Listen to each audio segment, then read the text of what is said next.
Hello students, आज हम लोग स्टार्ट करने जा रहे हैं एटमॉस्फेयर का पार्ट 2। यानी इससे पहले वीडियोस हम लोग पढ़ चुके हैं कि एटमॉस्फेयर क्या होता है और उसके कितने लेयर्स होते हैं, उसमें की क्या क्या कैरेक्टर्स है, सब कुछ पढ़ चुके हैं हम लोग।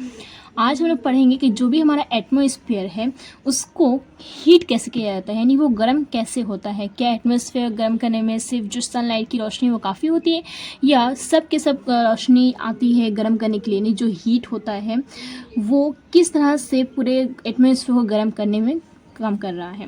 तो पहला वर्ड यहाँ पे जो आता है हमारा वो पढ़ना क्या है, इंसोलेशन। इंसोलेशन क्या होता है? इंसोलेशन मतलब क्या होता है, इनकमिंग सोलर रेडिएशन।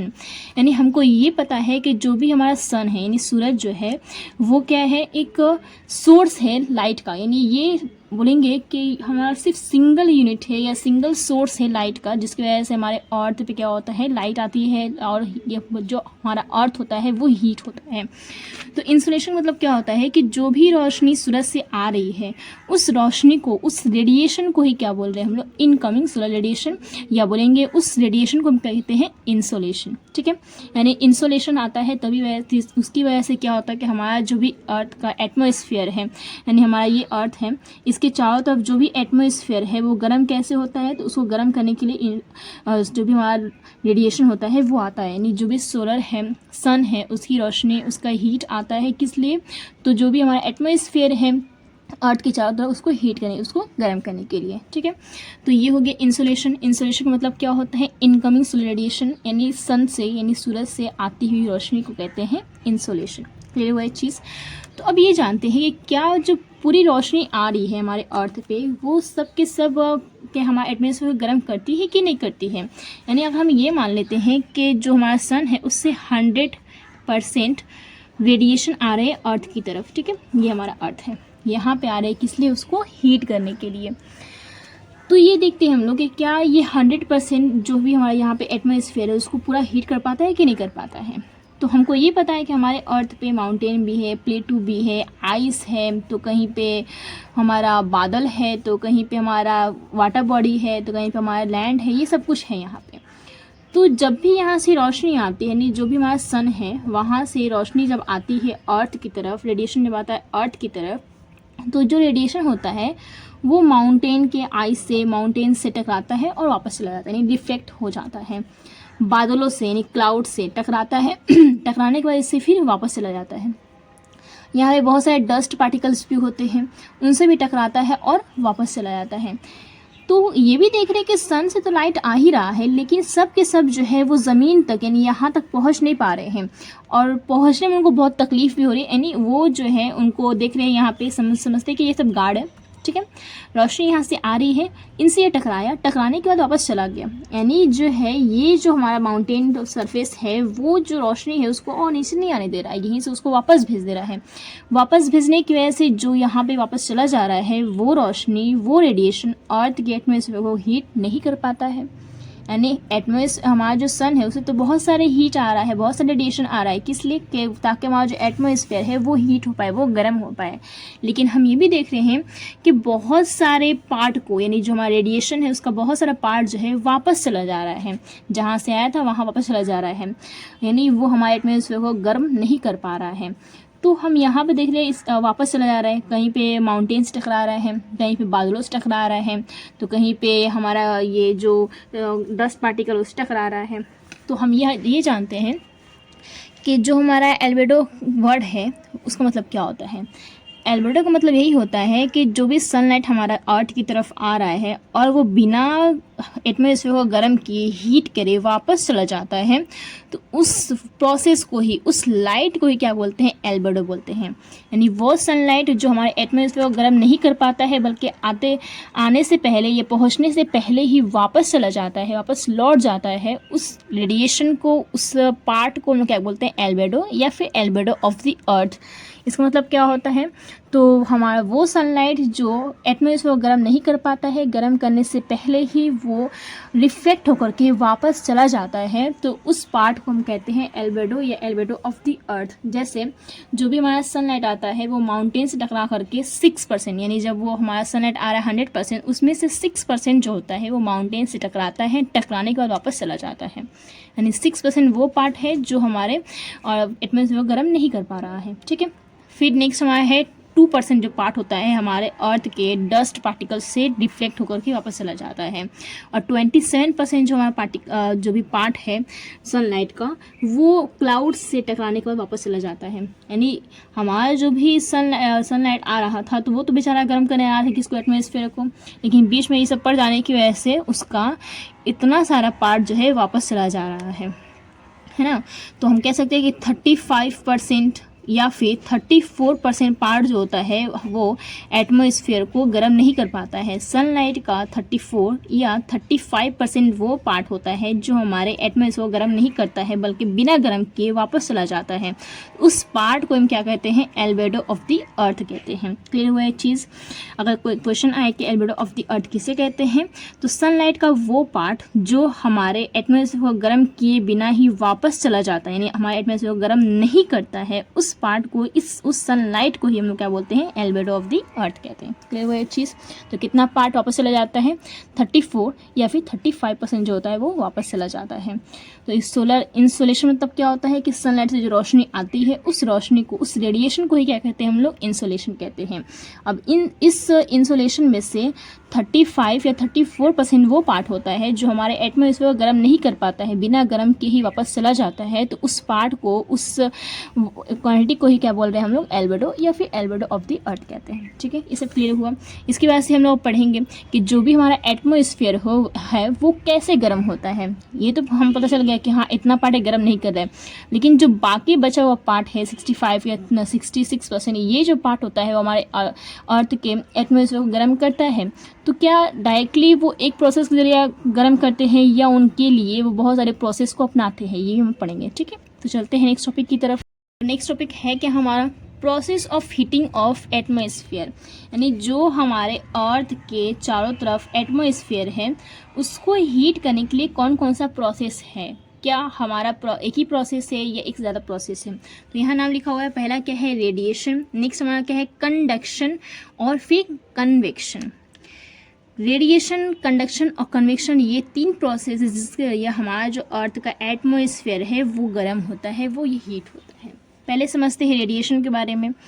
तो ये हमारा क्या है, अर्थ सरफेस है। ठीक है, यहाँ से सनलाइट आ रहा है। ठीक है, यहाँ से सनलाइट आया, सनलाइट आने के बाद क्या होता है, हमारे अर्थ से, अर्थ क्या करती है, इसको एब्जॉर्व करती है, यानी उसको ले लेती है हीट को। हीट को एब्जॉर्व करने के बाद जो है ये हीट को रिलीज़ करती है, यानी एक बार गेन की फिर रिलीज़ की, यानी जो भी यहाँ से रेडिएशन आ रहा है उस रेडिएशन को पहले अर्थ हमारे ली, अर्थ के गर्म होने के बाद यानी यहाँ से अर्थ से जो भी हमारा हीट है वो रिलीज़ हो रहा है। जब ये रिलीज़ होता है तो रिलीज़ होने की वजह से यहाँ की जो एटमॉस्फेयर है, यहाँ की जो हवा होती है वो गर्म होती है। पहला काम क्या हुआ कि सन से हमारा जो लाइट है वो आया, वो लाइट जो है पहले हमारे अर्थ को हीट किया, फिर यहाँ से जो हीट निकलता है, यानी ये गर्म होने के बाद जो हमारी अर्थ हीट रिलीज़ करती है, उस हीट की वजह से जब हमारा एटमॉस्फेयर गर्म होता है तो उसको बोलते हैं कौन सा प्रोसेस, रेडिएशन प्रोसेस। यानी रेडिएशन है क्या, तो रेडिएशन एक ऐसा प्रोसेस है जिसके जरिए हमारा अर्थ का एटमॉस्फेयर गर्म होता है। तो कैसे होता है, तो जब सनलाइट यहाँ पे आता है तो हमारे अर्थ जो होती है इसको ऑब्जर्व करती है, एब्जॉर्व करने के बाद जब उसको जो अर्थ होती है इसको छोड़ती है, रिलीज़ करती है, तो यानी पहले अर्थ गर्म हुई, उसके गर्म होने के बाद जब ये छोड़ी उस हीट को, तो उस हीट की वजह से ये हमारा एटमॉस्फेयर जो है वो गर्म हो रहा है। तो उस प्रोसेस क्या बोलते हैं हम लोग, कहते हैं रेडिएशन प्रोसेस। ठीक है, नेक्स्ट हमारा आता है कंडक्शन। अगर हम लोग समझते हैं कि एक कोई गर्म चीज़ यहाँ पर रखे हुए हैं, ठीक है, ये समझते हैं कि कोई भी चूल्हे के ऊपर हमारा कोई भी बर्तन रखा हुआ है वो गर्म है, और हम एक जो है चम्मच ले करके इसमें डाल देते हैं, तो देखेंगे जो चम्मच है पहले हमारा ठंडा था, लेकिन उसमें डालने के बाद जब उसको दोबारा निकालेंगे लोग कुछ देर के बाद, तो देखेंगे जो चम्मच है वो भी गर्म हो गया। इसका मतलब क्या हुआ कि ये चीज़ जो गर्म थी वो अपनी गर्मी को इस चीज़ में ट्रांसफ़र कर दी है। कब तक ट्रांसफ़र करेगी, जब तक इन दोनों का हीट जो है बराबर ना हो जाए। यानी यहाँ पे कोई हमारा गर्म चीज़ है, यहाँ पे कोई ठंडा चीज़ रखा हुआ है, और दोनों को एक दूसरे के करीब रख देंगे हम लोग, तो क्या होता है कि यहाँ का हीट जो होता है ट्रांसफ़र होता रहता है। कब तक ट्रांसफ़र होगा, जब तक दोनों चीज़ों का, दोनों मटेरियल का हमारा जो हीट है, गर्मी है, वो बराबर ना हो जाए। यानी हम ये देख रहे हैं कि हीट जो होता है वो ट्रांसफ़र होता है। ठीक इसी तरह से ये कंडक्शन प्रोसेस होता है। कैसे कि पहला हमारा क्या हुआ कि जब यहाँ पे हम समझते हैं कि ये हमारा अर्थ सरफेस है, वो गर्म हुआ। गर्म होने के बाद क्या होता है, यहाँ की हवा पहले गर्म होगी, ठीक है। जब ये हवा पहले क्या है, ये ज़मीन है, ज़मीन गर्म हुई। ज़मीन गर्म होने के बाद जो उससे मुत्तसल हवा, यानी बोलेंगे जो हवा ज़मीन के टच है, यानी टच की हुई है, वो हवा पहले गर्म हुई, ठीक है। ये हमारे पहले अर्थ सरफेस गर्म हुई। अर्थ सरफेस से गर्म होने के बाद जो उससे टच की हुई हवा थी, जो उससे लगी हुई हवा थी, वो पहले गर्म हुई। जब इतना गर्म हो गया तो उसके बाद से जो उससे टच है, यानी ये गर्म होने के बाद ये जो टच हमारा है वो गर्म हुआ हवा, यानी पहले ये गर्म हुई, यानी अर्थ सरफेस गर्म होने के बाद उससे मुत्तसल हवा गर्म हुई, उससे टच की हुई हवा हमारी गर्म हुई। उसके गर्म होने के बाद उससे जो टच की हुई हवा है वो गर्म हुई। फिर उसके बाद से उससे जो टच की होगी हवा वो गर्म हो गए। यानी हम ये देख रहे हैं कि ये बारी बारी प्रोसेस चल रहा है, यानी एक लेयर गर्म हो रहा है, यानी लेयर बाय लेयर। यानी अगर हम ये माने कि ये हमारा अर्थ जो भी एटमॉस्फेयर उसका लेयर है और ये हमारा क्या है, अर्थ सरफेस है, इसकी वजह से जब ये गर्म हो गई तो ये गर्म हुआ, जब ये गर्म हो गया तो फिर ये गर्म हुआ, जब ये गर्म हो गया तो क्या हुआ, ये गर्म हुआ। यानी एक दूसरा जो है वो क्या कर रहा है, दूसरे का हेल्प कर रहा है। जब ये कुछ समझते हैं कि यहाँ प्रसाद बट रहा है, ये प्रसाद बांट रहा है, ठीक है, इसको जब मिल गया तो ये थोड़ा सा उसको दे दिया, जब इसको मिल गया तो वो थोड़ा सा उसको दे दिया, यानी एक दूसरे को शेयरिंग कर रहे हैं। क्या चीज़ शेयर करें, यहाँ पे हीट शेयर करें, यहाँ तो कोई भंडार नहीं लगा है, तो ये क्या कर रहे हैं, हीट को शेयर कर रहे हैं। तो हम यहाँ पे कंडक्शन में ये जानते हैं कि वो प्रोसेस जिससे हमारा एटमॉस्फेयर गर्म होता है। कैसे गर्म होता है, तो पहले हमारे सनलाइट की वजह से अर्थ सरफेस गर्म हो जाती है। अर्थ सरफेस गर्म होने के बाद जो उसकी नियर, यानी उसकी जो करीब की हवा होती है वो गर्म हो जाती है। फिर उस गर्म हवा के करीब की जो हवा होती है वो गर्म हो जाती है। फिर उससे मुत्तसल हवा, ये बोलेंगे उसकी करीब की जो हवा होती है वो गर्म होती है। यानी बारी बारी, लेयर बाय लेयर ये जो हमारा एटमॉस्फेयर है वो गर्म हो रहा है। तो इस तरह के प्रोसेस को, इस तरह की हीटिंग प्रोसेस को क्या बोलते हैं हम लोग, कंडक्शन कहते हैं। रेडिएशन क्या था, तो सनलाइट की वजह से हमारा जो अर्थ सरफेस है वो गर्म हुआ। गर्म होने के बाद ये हीट को रिलीज़ कर रहा है, मतलब क्या, गर्मी को छोड़ रहा है। जब ये गर्मी को छोड़ रहा है तो पूरा जो हमारा एटमॉस्फेयर है, जो भी अर्थ का आसपास, वो सब गर्म हो रहा है। तो उस प्रोसेस क्या बोलते हैं हम लोग, रेडिएशन बोलेंगे। यहाँ पे रेडिएशन यानी हीट जो है वो निकल रहा है, तब गर्म हो रहा है एटमॉस्फेयर, तो बोलते हैं रेडिएशन। फिर नेक्स्ट हमारा क्या है, कंडक्शन। कंडक्शन क्या होता है, तो सनलाइट की वजह से जब भी हमारा अर्थ सरफेस गर्म हो जाता है, हीट हो जाता है, तो उसके गर्म होने के बाद उससे जो टच की हुई हवा होती है वो गर्म हो जाती है। जब वो गर्म हो जाती है तो उससे जो टच की हुई हवा होती है वो गर्म होती है, फिर उससे टच की हुई हवा गर्म होती है। नहीं, यहाँ पर देख रहे हैं कि जो भी हमारा हीटिंग का प्रोसेस हो रहा है वो लेयर बाय लेयर हो रहा है। लेयर बाय लेयर होने की वजह से इसको क्या कहते हैं, कंडक्शन कहते हैं, ठीक है। फिर नेक्स्ट हमारा यहाँ पे आता है, लास्ट वन क्या है हमारा, तो कन्वेक्शन। कन्वेक्शन क्या होता है, कन्वेक्शन जहाँ भी वर्ड आएगा तो पहले हम समझेंगे एक साइकिल की तरह चलता हुआ, यानी जिस तरह से हमारा वाटर साइकिल था उस तरह से क्या है, ये साइकिल की तरह चलता रहेगा। अब ये समझते कैसे साइकिल की तरह चल रहा है, तो यहाँ जानते हैं कि ये हमारा अर्थ सरफेस है, सनलाइट की वजह से पहले ये गर्म हुआ, ठीक है। जब ये गर्म हुआ तो यहाँ पे जो भी हमारा, जब गर्म हुआ तो क्या हुआ, यहाँ पे हमारा क्या हुआ, ये हवा गर्म हुई। अगर कोई भी चीज़ गर्म होती है तो हल्की होती है, भारी होती है, तो जाहिर सी बात है कि वो हल्की हो जाती है। तो वही प्रोसेस यहाँ पर भी होगा कि सनलाइट की वजह से गर्मी हुई, ये हमारा अर्थ सरफेस पूरा गर्म हुआ, फिर यहाँ की हवा जो है गर्म हुई। जब ये हवा गर्म हो जाती है तो बहुत हल्की हो जाती है, तो हल्की रहेगी तो ये तो फड़फड़ाएगी, मतलब ऊपर जाने के लिए। तो ये क्या होता है कि ये जो हवा होती है वो ऊपर जाने लगती है हल्की होने की वजह से। अब जब ये हवा यहाँ चली गई है तो ऊपर की जो भारी हवा, यानी सर्द हवा होती है, वो क्या करती है, नीचे आती है। क्यों नीचे आ रही है, तो हम ये देख रहे हैं कि जब ये हवा यहाँ पे थी तो ये जगह पूरा फुल था, ठीक है। अब अगर यहाँ की हवा ऊपर उठ रही है, किस वजह से ऊपर उठ रही है, तो हल्की हो गई है। हल्की क्यों हुई है, क्योंकि यहाँ की हवा गर्म हो गई। यानी जब ज़मीन गर्म होती है, गर्म होने के बाद जो उसकी करीब की हवा है वो गर्म हुई, गर्म होने के बाद वो हवा जो है हल्की हो गई। जब वो हवा हल्की हो गई है तो ऊपर उठेगी, यहाँ पे हवा ऊपर उठ रही है, और ऊपर की जो सर्द हवा है या जो भारी हवा है वो क्या करती है, नीचे होती है इसकी जगह पूरे करने के लिए। अब फिर ये भी हवा यहाँ पे आई, यानी ये भी गर्म हो जाएगी, फिर ये ऊपर जाएगी। यानी ये लोग एंजॉय कर रहा है, ये पहले हल्की हुई तो ऊपर उड़ के आई, फिर ये जो है भारी है तो नीचे आया बैठने के लिए, फिर ये गर्म हो गया तो फिर ये ऊपर जा रहा है, फिर ये ठंडा हो जाएगा यहाँ पे, फिर ये गर्म हो जाएगा। इस तरह से क्या होता है, साइकिल की तरह चलता रहता है। इस वजह से इसको बोलते हैं कन्वेक्शन। लेकिन हो क्या रहा है, यहाँ पे हमारा जो एटमॉस्फेयर है, जो भी हवा है वो गर्म हो रही है। तो वही प्रोसेस यहाँ पे है कि ये हमारे एटमॉस्फेयर को गर्म करने का वो तरीका है जिसमें अर्थ से अटैच जो हवा होती है पहले वो गर्म होती है, गर्म होने के बाद हल्की हो जाती है, जिसकी वजह से वो ऊपर उठती है, क्योंकि हल्की जो चीज़ होती है हमेशा ऊपर की तरफ जाती है। तो ये हल्की हो गई है तो ऊपर जाएगी। अब यहाँ पे ऊपर गई तो यहाँ की जो भारी हवा थी, जो यहाँ की सर्द हवा थी, वो नीचे आ रही है। फिर ये हवा भी जो नीचे आके उतरी है, बैठी हुई है, भी आराम कर रही थी, फिर वो भी गर्म हो जाती है, तो फिर वो ऊपर जाएगी। इस तरह से बार बार ऊपर नीचे क्या चल रहा है, एक तरह का साइकिल चल रहा है, चक्कर चल रहा है। तो उस चक्कर को या उस साइकिल को क्या बोलते हैं हम लोग, कन्वेक्शन कहते हैं। यानी रेडिएशन हो या कंडक्शन हो या कन्वेक्शन, ये तीनों प्रोसेस कौन सा प्रोसेस है, तो वो सब प्रोसेस है जिसके ज़रिए हमारे अर्थ का एटमॉस्फेयर क्या होता है, गर्म होता है, नहीं बोलेंगे कि हीट होता है। तो पहला था रेडिएशन, यानी अर्थ के जरिए जो भी हीट निकल रहा है उस हीट की वजह से अगर गर्म होगा एटमॉस्फेयर तो उसको बोलेंगे रेडिएशन। अगर हमारा जो भी अर्थ के करीब की हवा गर्म हो गई है तो उससे जो करीब की हवा होगी वो पहले गर्म होगी, फिर उससे करीब की हवा गर्म होती है। इस तरह से लेयर बाय लेयर जो होता है हमारा एटमॉस्फेयर गर्म होता है, तो उसको बोलते हैं कंडक्शन। फिर नेक्स्ट हमारा आता है कन्वेक्शन। ये क्या प्रोसेस होता है, तो इसमें जो अर्थ के करीब की हवा होती है वो गर्म हो जाती है, उसके गर्म होने के बाद वो हल्की हो जाती है तो ऊपर उठती है। फिर जो ऊपर की जो भारी और सर्द हवा होती है वो नीचे आती है, फिर वो भी गर्म हो जाती है, फिर वो ऊपर उठती है। इस तरह से बार बार ऊपर नीचे करने की वजह से एक साइकिल चलता रहता है। इस साइकिल को ही बोलते हैं कन्वेक्शन, और इसकी वजह से हो क्या है, तो हमारे अर्थ का एटमॉस्फेयर गर्म हो रहा है। तो ये तीनों प्रोसेस समझ में आ गए पूरा कि किस तरह से हमारा एटमॉस्फेयर जो है वो गर्म होता है। इन तीन प्रोसेस के जरिए ही हवा जो होती है गर्म होती है। ठीक है, फिर नेक्स्ट हमारा क्या टॉपिक है, रेंज ऑफ टेम्परेचर। ये बोलेंगे रेंजेस ऑफ टेम्परेचर, ये क्या होता है, तो जान लेते हैं कि रेंज ऑफ टेम्परेचर होता क्या है। पहला यहाँ पे जो लिखा हुआ है वर्ड रेंज, रेंज मतलब क्या होता है ये समझते हैं कि कोई भी एक ऐसा इलाका है जहाँ का टेम्परेचर जो है दिन के वक्त 50 डिग्री है, ठीक है, और रात के वक्त जो हो गया है वो 25 डिग्री हो गया है, ऐसा कुछ वेरिएशन हुआ।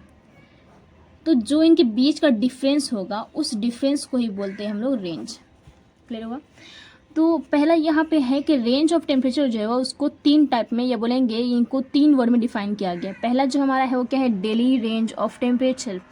अगर बात किया जाएगा डेली यानी रोज़, तो डेली रेंज ऑफ टेम्परेचर मतलब क्या होगा कि जो भी हमारा टेम्परेचर का फ़र्क है वो रोज़ का देखा जाएगा। यानी समझते हैं कि मंडे का दिन है, संडे का, कोई भी एक दिन ले लेते हैं, उस दिन देख रहे हैं कि जो भी हमारा टेम्परेचर था दिन के वक्त, ठीक है, 12 बजे हो, 1 बजे या 2 बजे, उस टाइम जो टेम्परेचर था वो था 35 डिग्री, सॉरी यहाँ परसेंटेज से आ गया, डिग्री सेल्सियस था। ठीक है, ये आ गया है डेली रेंज ऑफ टेम्परेचर में। क्या देख रहे हैं हम लोग कि जो भी दिन के वक्त टेम्परेचर जो था वो 35 डिग्री था। रात के वक्त जो है वो टेम्परेचर सबसे कम हो गया है, सबसे कम मतलब क्या, 27 डिग्री हो गया है। अब इससे और कम नहीं होगा। ये जो था क्या है, हाईएस्ट है। हाईएस्ट मतलब क्या कि इससे ज़्यादा टेम्परेचर नहीं हुआ उस दिन। और ये क्या है, लोवेस्ट है। यानी जब भी हमारा बात किया जाएगा रेंज का तो उसमें हम लोग हाईएस्ट माइनस लोवेस्ट करते हैं। मतलब क्या कि देख रहे हैं यहाँ पे कि एक दिन का सबसे ज़्यादा टेम्परेचर क्या हुआ है, तो 35 डिग्री हुआ है, और सबसे कम क्या हुआ है उसी दिन में, तो वो हुआ है हमारा 27 डिग्री। तो अगर हम बात कर रहे हैं यहाँ पे रेंज का, तो दोनों क्या करेंगे, माइनस करेंगे। ये हमारा हाईएस्ट है टेम्परेचर, ये हमारा लोवेस्ट है, दोनों को माइनस करने के बाद क्या आएगा, तो देख रहे हैं यहाँ पे 8 डिग्री आएगा। यही जो 8 डिग्री हमारा है उसी को बोलेंगे डेली रेंज ऑफ टेम्परेचर। मतलब क्या कि एक दिन का सबसे हाईएस्ट और एक दिन का सबसे लोवेस्ट, यानी उसी दिन का, अगर मंडे की बात कर रहे हैं तो मंडे के दिन में सबसे हाईएस्ट और उसी दिन का सबसे लोवेस्ट टेम्परेचर को जब हम लोग डिवाइड कर माइनस करते हैं तो उस चीज़ को ही क्या बोलते हैं हम लोग, डेली रेंज ऑफ टेम्परेचर। यानी टेम्परेचर का वो फ़र्क जिसमें हम लोग एक दिन को देखते हैं, एक दिन का सबसे हाईएस्ट और एक ही दिन का सबसे लोवेस्ट टेम्परेचर को देखते हैं। फिर नेक्स्ट हमारा क्या यहाँ पे क्या आता है, monthly range of temperature. Monthly मतलब कोई भी हम महीना ले सकते हैं, जैसे हम ले लिए जनवरी का महीना, ठीक है। अब यहाँ पे अगर बात करते हैं वेस्ट बंगाल में, तो जनवरी के महीने में क्या होता है, यहाँ पे सर्दी का दिन होता है। तो समझ लेते हैं कि जो भी दिन का वक्त है उसमें टेम्परेचर जो है, या समझते हैं कि सर्दी का दिन तो है जनवरी, पूरा मंथ ले रहे हैं अगर 1 जनवरी से लेकर के 1 से लेकर हम बात कर रहे हैं 31 तक, ठीक है। इसमें देखिए कि जो 5 जनवरी था उस दिन टेम्परेचर जो है वो था मेरा 27 डिग्री, ठीक है। 5 जनवरी को टेम्परेचर कितना है, 27 डिग्री है। अब उसी मंथ का जो भी हम लोग देख रहे 28 जनवरी को जो टेम्परेचर है वो हमारा एकदम हार्डली, यानी सबसे कम कितना हुआ है, तो वो हुआ है 18 डिग्री, ये हुआ। यानी पूरा मंथ का देख रहे हैं हम लोग ओवरऑल। तो ओवरऑल देख रहे हैं अगर हम, तो जो भी उस महीने में सबसे हाईएस्ट कितना गया था, 27 गया था। सबसे लोवेस्ट कितना आया था, तो 18 आया था। तो अगर एक मंथ का देख रहे हैं तो उसका हाईएस्ट माइनस लोवेस्ट को क्या बोलते हैं, monthly range of temperature. Daily का बात किए तो उसमें क्या होगा कि सिर्फ एक दिन का देखेंगे, यानी एक दिन का सबसे हाईएस्ट और एक दिन का सबसे लोएस्ट को बोलेंगे, ठीक है। और यहाँ पे मंथली की बात कर रहे हैं तो एक मंथ का देखेंगे, यानी एक मंथ में सबसे हाईएस्ट कितना गया और एक मंथ में सबसे लोएस्ट कितना गया है, उसको ही बोलते हैं हम लोग क्या, मंथली रेंज ऑफ टेम्परेचर।